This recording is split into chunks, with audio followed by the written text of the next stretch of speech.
Muhammad bin Abdillah amma ba'd. Para penyai semua yang saya muliakan, Ketua PP Muslimat NU Bu Arifah Khairi Fauzi, seluruh jajaran PP Muslimat NU, sini rawuh Bu Nyai Faridah Salahuddin, agak serius, pendiri Muslimat ini, Mbak Yai Wahab Hasbullah dan Kiai Said Semarang ya? Oleh Semarang. Jadi ayahnya abahnya Nyai Faridah ini adalah satu dari dua ulama pendiri Nahdlatul Ulama, karena pada saat pertemuan muktamar di Menes itu sebetulnya belum disetujui adanya sayap perempuan, jadi masih nom Nahdlatul Ulama Muslimat. Pada saat itu kemudian dites, yang dites itu Bunyai Mahmudah Mawardi, ngetesnya di Madinah dalam forum diklat, mungkin pesertanya 30-40 orang.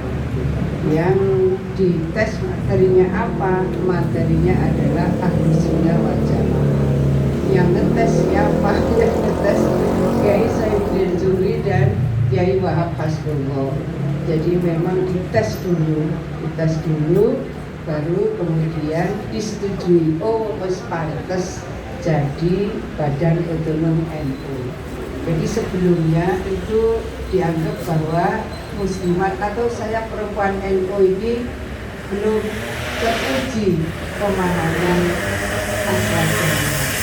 Maka saya minta tolong kepada kita semua, mau yang guru besar, mau yang pengusaha besar, mau yang apa, tapi bahwa pendalaman Ahlus Sunnah wal Jamaah tetap kita lakukan.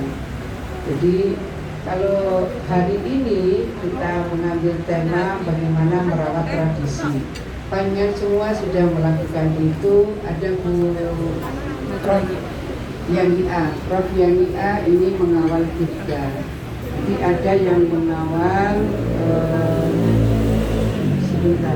Selain juga yang sudah rutin ada tafsir ya, ada tafsir. Kemudian kemarin itu ada lagi manakib. Saya minta tolong ini dijaga betul, dan pada malam 25 Ramadan kemarin sebetulnya secara informal Habib Ahmad itu mendapatkan isyarat kalau semacam ijazah Dalailul Khairat. Di antara panjang semua sudah sangat banyak yang mengamalkan dalail. Bunyai Anwar Iskandar termasuk yang Bunyai Nur dan sangat banyak di antara panjangnya tidak mengamalkan dalail. Nah, cuma rupanya ada yang tiba-tiba sowan ke Habib Ahmad minta diijazah ulang. Kata Habib Ahmad, apa itu dalail itu? Nah, rupanya dari isyarat para pengamal dalail yang kiai-kiainya itu isyaratnya adalah minta diijazah ulang oleh Habib Ahmad. Dan Bu Arifah kemarin bawa 100 lebih itu dalail. Jadi bagi panjenengan yang mungkin belum mengamalkan dan ingin, itu kan wirid harian ya cukup panjang kalau diambil dari awal masuk di hari Seninnya. Nah, kalau kita banyak di pesantren itu kemudian diambil seminggu sekali. Tapi kalau menurut Habib Ahmad ya afdalnya itu tiap hari karena memang wirid harian. Jadi ada Bu Nyai Nur Hayati, saya tadi matur nuwun sanget. Nanti khidmat akan menjadi inisiator dan leading sektor dari proses untuk merawat tradisi ini. Merawat tradisi ini yang kuat Saudara Dr. Romlah. Matur nuwun sangat. Bu Romlah ini menguatkan kita pada pengamalan salat hajat 100 rakaat. Bagaimana kemudian ini juga bisa ditularkan ke PW-PW yang lain. Jadi ini yang memang harus kita jaga, merawat tradisi ini apa saja. Saya rasa apa yang sudah menjadi bagian dari amalan kita. Besok malam ya, kalau tidak besok malam ya Sabtu pagi, itu ada Gubernur Samarkand ke Surabaya. Artinya Gubernur Samarkand ini kantrahnya kalau di Wali Songo itu Syekh Maulana Malik Ibrahim. Jadi akan ke Gresik, kemudian rencana akan ada MOU dengan beberapa perguruan tinggi NU di Jawa Timur, kemudian MOU dengan gubernur. Kami sedang mengkoordinasikan dengan Kemenlu dan Kemendagri item-item yang ada di dalam draft MOU. Nah, yang ingin saya sampaikan adalah di antara banyak mungkin ada yang mengajar sudah, bukan hanya belajar, mengajar hadis dan mungkin bahkan mengajar Sahih Bukhari yang di pondok-pondok. Jikalau panjenengan mengajarkan Sahih Bukhari, mungkin sudah khatam berapa kali lalu kepingin ziarah ke Makbaro Imam Bukhari, itu ada di Samarkand. Besok Gubernur Samarkand insya Allah datang ke Surabaya dulu, dari Surabaya kemudian beliau baru akan ke Jakarta 6 dan 7, sudah habis itu kembali. Yang ingin saya sampaikan adalah ketika misalnya Prof. Yani ada ya, ketika misalnya kita ke Alexandria kemudian kita ziarah ke Imam Busiri. Pada posisi seperti itu kan penguatan. Jadi kita semua mungkin tidak semuanya sempat menghatamkan ya. Sekali lamaran itu kan paling cepat 1,5 jam. Kalau kita mau melalar juga. Nah, ada juga yang itu sebetulnya proses yang dilakukan dan dialami kemudian diterapkan oleh Habib Ahmad. Jadi pada saat beliau ziarah ke Makbaro Imam Busiri di Alexandria, kemudian beliau dalam hati menyampaikan kepada Imam Busiri, para bunyai, para besar, ini makomnya memang begitu ya. Jadi kemudian beliau berdialog, kalau setebal ini Buddha siapa yang bisa rutin menghatamkan. Kemudian menurut Habib Ahmad, ya pokoknya isyarat budak-budak itu diminta mengambil pulpen, kemudian diminta buka itu Buddha. Pulpen itu jalan sendiri dan itu disaksikan oleh jamaah yang sedang ziarah bersama beliau. Maka kemudian ada 2 pasal yang di situ hilang. Nah, ada 2 pasal yang di situ hilang. Nah, kemudian beliau sempat dipanggil oleh, katanya beliau mungkin 40-an habaib di Jakarta. Kok berani-beraninya gitu? Oh ya, saya berani karena saya bertemu langsung dan ini isyarat langsung dari Imam Busiri. Lalu mencetaknya itu juga hijau persis yang cetakan kita. Jadi ada sekretarisnya Habib Ahmad atau siapa itu Pak Budi mencetak tapi tidak persis yang kita cetak. Jadi menurut Habib Ahmad yang warnanya hijau seperti yang mungkin ada yang dapat ada yang tidak dapat, itu yang persis yang kita cetak. Hijaunya seperti itu. Nah, saya sudah izin lagi, Habib apa boleh ini saya cetak? Beliau bilang iya, silakan.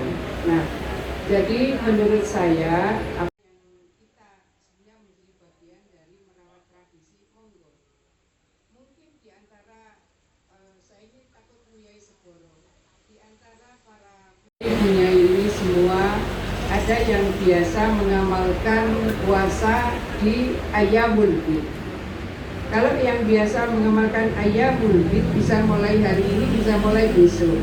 Tapi kalau saya melihat bulan itu sudah mulai hari ini.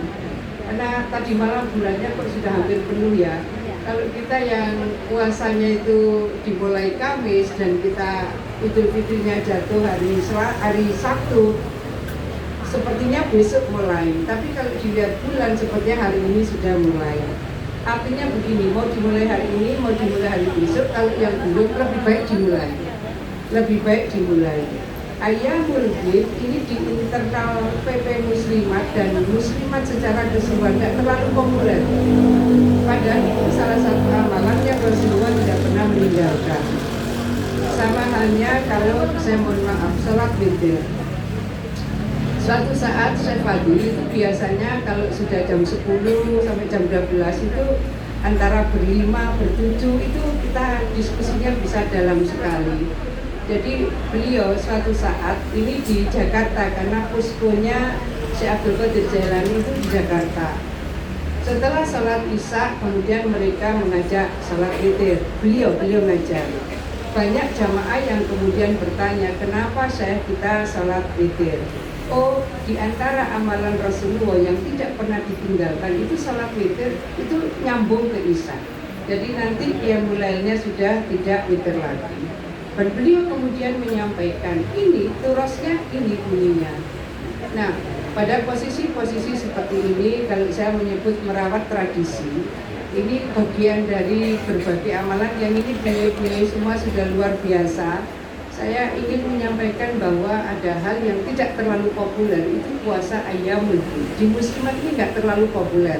Senin Kamis mah biasa.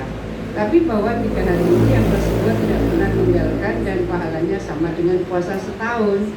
Oleh karena itu yang hari ini belum memulai daripada tidak besok dimulai. Sebetulnya jatuhnya itu besok kalau puasa kita hari Kamis. Kalau lebarannya 1 Syawalnya jatuh hari Sabtu itu besok. Tapi karena saya melihat bulan ini kok sudah hampir bulat, wah ini kayaknya besoknya itu hari ini tadi. Kalau menurut saya 13, 14 dan 15 di setiap bulan Hijriah. Jadi supaya kita bermuslimat ini ada hal yang akan terus bisa menambahkan bagaimana sebetulnya amalan-amalan kita makin insya Allah makin mendekatkan dari harapan kita semua kita menuju ridhonya Allah, menuju surganya Allah. Amin. Ini banyak guru besar semua yang saya hormati, jadi saya mohon maaf. Nah, hari ini ketika kita sudah menyebut merawat tradisi, kemudian bagaimana kita menguatkan kemandirian. Kemandirian muslimat ini sebetulnya pada posisi interdependensi, jadi bukan dependen. Kalau dependen itu mandiri murni. Yang kita bangun sekarang adalah sinergi. Kolaborasi. Maka sebenarnya yang kita bangun menguatkan kemandirian itu sebetulnya adalah interdependensi. Kita bekerja sama dengan A, kita bekerja sama dengan B, kita bekerja sama dengan C. Nah itu interdependensi. Nah sore tadi kita ketemu dengan tim BSI. Insya Allah nanti akan ada Bu Aniro tadi, ada Bu Sarifah tadi, ada ya tim ekonomi, Bu Ida Sakwan ada nggak ya di sini? Only. Nah itu kita sedang menggarap sesuatu kalau saya nggak paham. Ternyata Bu Arifah lebih dulu mendalami itu. Kok ada orang yang emas itu ya opo. Jadi rupanya kalau kita ke Bank Syariah, kita kemudian bilang saya akan nabung 10 gram. Nah, tapi kemampuan saya 1 bulan itu katakan 50.000. Ya 50.000 dengan harga hari itu gitu. Kalau nanti emasnya naik tetap kita membayar harga hari itu karena kalau kita sudah punya perjanjian dengan BSI kita katakan saya akan nabung untuk 10 gram hari ini saya punya uang 50.000 bulan depan 50.000 saya akan mencicil sampai tahun 2030 tapi harganya itu harga hari ini gitu harga hari ini tapi kita baru akan mendapatkan total itu di 2030. Kalau nanti sudah dapat senilai 2 gram itu sudah bisa dicetak. Jadi tidak nunggu 10 gram, 2 gram sudah bisa dicetak. Kalau menurut saya BSI ini akan menjadi alternatif bagi kita untuk bisa membangun sinergi. Saya sebut sinergi kolaborasi. Belum lagi ada program untuk haji dan umroh. Jadi nanti kemungkinan insya Allah tanggal 11 April ini kita akan tanda tangan MOU. Setelah itu baru akan penandatanganan perjanjian kerjasama. Jadi hal-hal yang bisa memberikan ruang bagi kita. Jadi kalau saya, ibu semua yang saya hormati, saya itu lebih senang kalau anggota atau warga kita itu mendapatkan manfaat dari organisasi ini. Jadi bahwa itu nanti ada mungkin ada katakan profit atau apa untuk organisasi itu nanti, tapi bahwa pastikan anggota ini mendapatkan manfaat lebih dulu. Jadi saya ingin menyampaikan menguatkan kemandirian tidak berarti muslimat mandiri itu dia betul-betul independen, tidak begitu. Dia bukan independen tapi interdependensi. Dia membangun sinergi, dia membangun kolaborasi. Maka semua yang punya ruang berjejaring mohon bisa dikuatkan jejaring itu. Jadi apa yang bisa kita lihat sekarang ini, ada asosiasi profesor sedang diurus ini. Prof Nihaya sedang ngurus, nanti Prof Sururin insya Allah tanggal 11 mudah-mudahan ini akan menjadi bagian dari penguatan peran Asosiasi Profesor Perempuan Muslimat NU. Insya Allah kita sedang ngurus untuk MURI. Jadi nanti akan ada MURI untuk Asosiasi Profesor Muslimat NU. Ini bukan MURI-nya, tetapi bahwa ada tapakan sejarah. Ada tapakan sejarah yang diinisiasi oleh Muslimat NU. Di NU profesornya banyak. Ibu Ketua PP Muslimat sudah menyampaikan waktu peresmian kantor Muslimat di Ponorogo. Katanya kalau NU mau gabung juga silakan loh. Kalau NU mau gabung apa dijilbabi dulu. Tapi itu artinya ibu-ibu ini luar biasa. Ibu-ibu itu luar biasa dan jejaring guru besar itu tidak sederhana. Prosesnya panjang dan harus mencapai tingkat akademik achievement tertentu. Matur nuwun sangat. Kemudian kemarin ini kan tanggal 29 Maret itu persisnya HUT Muslimat. Kemudian selain peresmian kantor itu juga peresmian pengembangan dari Rumah Sakit Muslimat NU di Ponorogo. Nah, Ketua YKM Rawo Dr. Erna, terima kasih. Yang saya ingin sampaikan adalah pada saat peresmian rumah sakit itu saya menyampaikan kalau misalnya sekarang ini PP, PCPC, PWPW, PCI, maka Bu Rumtini punya tugas mengkoordinasikan. Bu Rumtini tadi ada ya? Ayo di mana sekarang? Lah. Jadi Bu Rumtini tugasnya adalah mengkoordinasikan dukungan dari PCI. Jadi kalau PCI bersurat, PW bersurat, PC bersurat, karena PCI dikoordinasikan oleh Bu Rumtini untuk membuat surat dukungan. Nanti formatnya minta tolong disiapkan. Surat dukungan ini tentu kalau kita ini muslimat selesai, maka kita berharap dari KPPA Bu Arifah akan mengkoordinasikan semua ormas perempuan. Kita minta kepada PBB untuk membangun perdamaian substantif. Ini jangan diharap kalau nanti Iran selesai lalu selesai loh. Ini Libanon, terutama Libanon Selatan ini juga nggak selesai ini, karena ancamannya terus. Lalu Oman, lalu Yaman, dan kekhawatiran untuk melakukan invasi dan menimbulkan peperangan ketidakdamaian itu kemungkinan itu akan berkepanjangan. Jadi kita muslimat ini menyampaikan surat ke PBB melalui Kementerian Pemberdayaan Perempuan. Tapi ada PCI-nya, ada PW-nya, ada PJ-nya. Formatnya disiapkan Bu Rumtini, nanti mereka mengirim secara online saja, nanti ada link yang disiapkan untuk itu. Kalau kita sudah, maka Bu Menteri PPA ini mohon untuk menggerakkan ormas perempuan yang lain. Kalau memang perlu, ya Ya mesti ke PBB, mesti ke PBB menyampaikan pesan perdamaian dunia. Ini kita masuk di meneduhkan peradaban.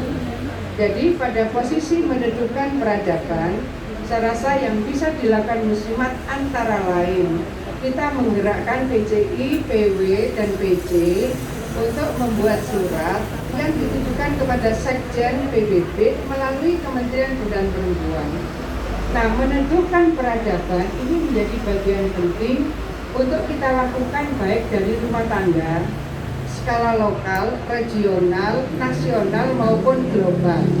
Skala rumah tangga, banyak ibu-ibu yang sekarang was-was video nanti LPG naik, ya kan, terutama yang melon ya. Jadi LPG 3 kilo itu harga dipasarkan 18. Mungkin harganya ada yang naik sempat 25. Tapi satu melon LPG 3 kilo subsidinya itu 30.000. Jadi lebih banyak subsidinya daripada yang dibayar oleh pembeli. Jadi pembelinya membeli harga 18 itu HET-nya, harga eceran tertinggi. Dengan harga 18 itu pemerintah mensubsidi per tabung itu 30.000. Nah kalau ini nanti kita sudah melihat negara-negara ASEAN itu sudah naik, Australia juga sudah naik BBM-nya, dan pasti nanti LPG-nya juga naik.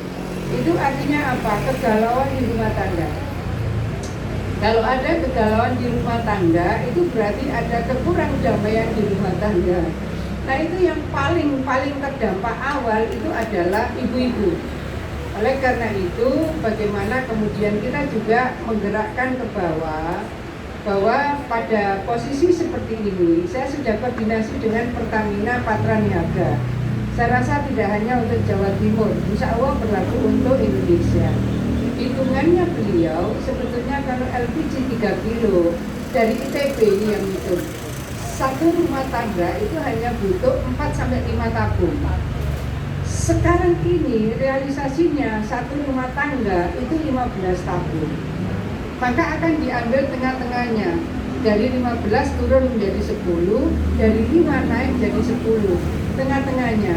Karena dari hasil risetnya ITB, satu rumah tangga untuk LPG 3 kilo melon itu hanya butuh 4-5. Nah, ini dinaikkan 2 menjadi 10. Yang tadinya 15 maka turun. Lalu saya menyampaikan, Pak tolong PKL itu dipastikan bahwa mereka tetap akan mendapatkan suplai LPG 3 kilo. Kalau PKL mau ambil yang LPG 12 kilo, ya mahal itu. Iya Bu, gitu. Akan ada pendaftaran ulang bagi PKL, kan takutnya ada dia pendatang baru. Bagi PKL itu mereka mendaftaran di pangkalan LPG. Menurut saya ini menjadi bagian penting, jangan ada keresahan. Meneduhkan peradaban ini ya, jangan ada keresahan, jangan ada kegalauan, sehingga ada ketenangan yang terus kita semai. Jawa Timur sendiri kita baru melakukan gerakan hemat energi itu nanti tanggal 6.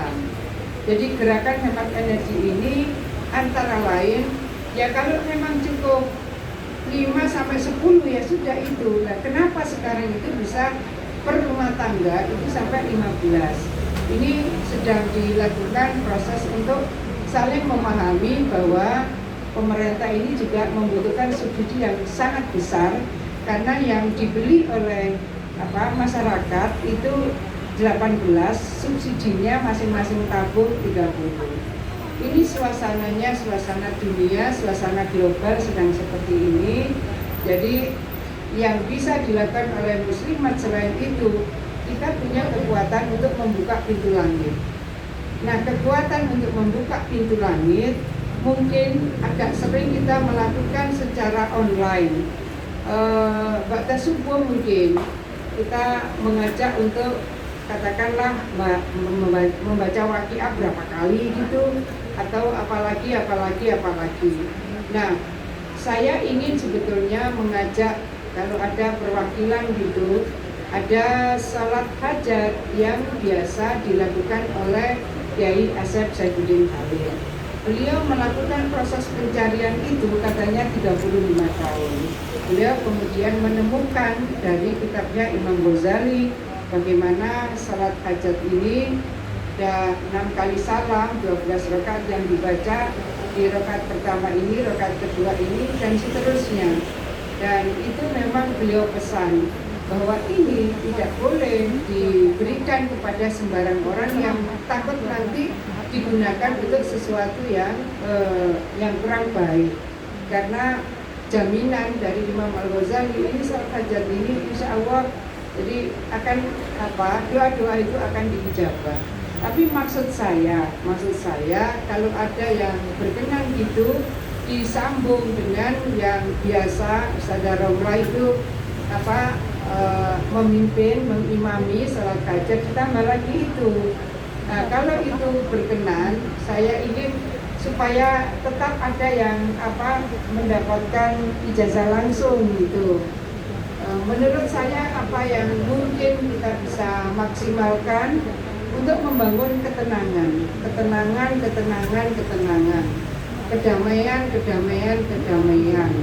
sampai kepada ikhtiar untuk bisa terus Allah memberikan limpahan rezeki min haitsu la yahtasib. Nah, nanti tugas berat ini ada di khidmat Nyai Said Agil Sirot, ada di khidmat karena memang pembiasaan ini menjadi bagian yang sangat penting. Apakah nanti ustazah-ustazah yang akan bersama-sama ini khidmatnya, kemudian IHM-nya ini nyetrum. Jadi menurut saya jangan berkamar-kamar gitu. Jadi kalau misalnya antara IHM dengan khidmat ini jadi satu, maka leading sektor dari proses untuk bisa menjadi bagian dari peneduh peradaban. Jadi apa yang dunia yang panas itu kitalah yang meneduhkan. Jadi saya rasa itu ibu-ibu sekalian. Nah, saya berharap bahwa ini kita breakdown masing-masing bagaimana merawat tradisi ini, kemudian breakdownnya bagaimana, menguatkan kemandirian, breakdownnya bagaimana, dan kemudian meneduhkan peradaban bagaimana. Jadi kalau saya banyak menyebut khidmat, tapi pada dasarnya ini sinergi dengan IHM itu adalah sebuah kewajiban. IHM ini kita merencanakan sebetulnya bisa pelantikan dalam waktu yang tidak terlalu lama supaya kegiatan ini bisa langsung nyetrum. Nah, mohon kepada Nyai Said Agil, kalau nanti misalnya ada IHM, jangan yang tidak haji tidak terlibat gitu. Jadi yang tidak haji pun, karena yang belum haji bukan tidak ya, karena yang belum haji pun tentu tetap ingin Allah memanggil untuk bisa melaksanakan ibadah haji. Yang sudah juga ingin dipanggil lagi.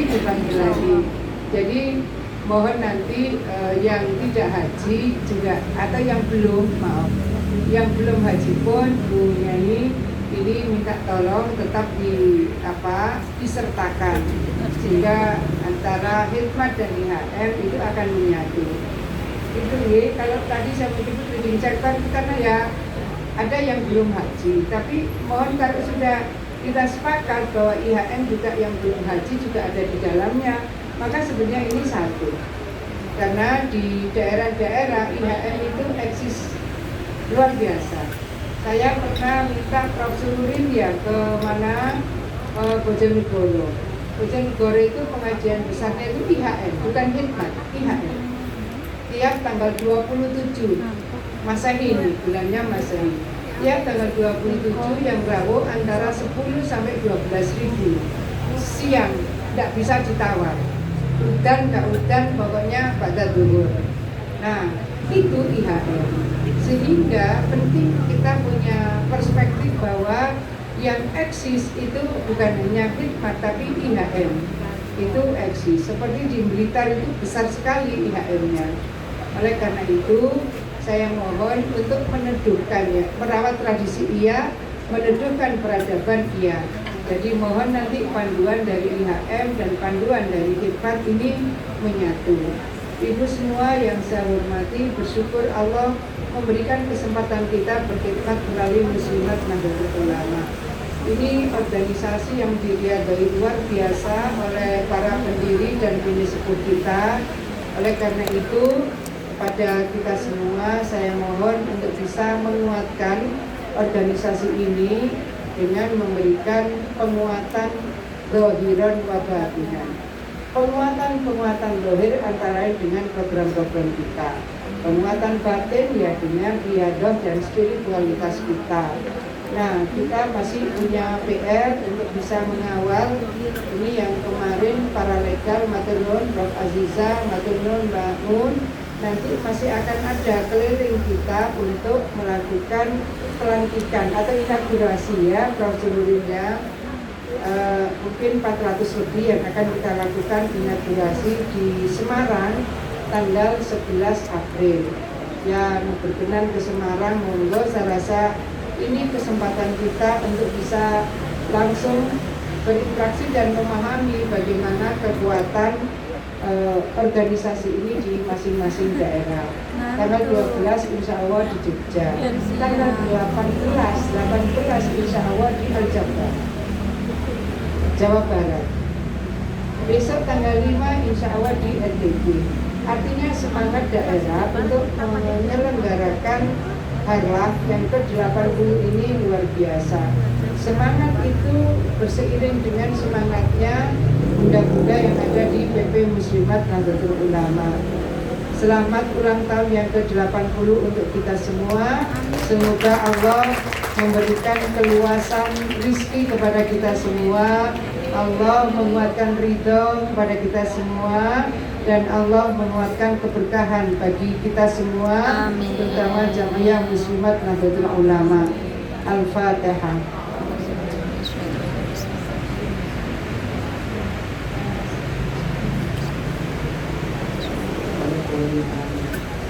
Saya itu di grup itu menyampaikan yang masak sendiri akan dinilai. Kok saya masuk sudah habis ya? Ada yang sudah menilai. Oh, kalau ada yang sudah menilai, saya sudah menyiapkan hadiahnya sebetulnya.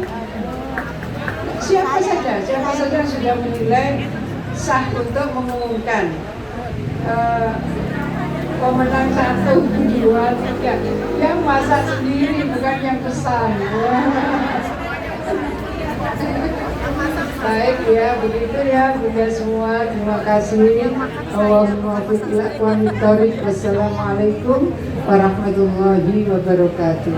Baik, kita beri aplaus sekali lagi untuk ibu kita.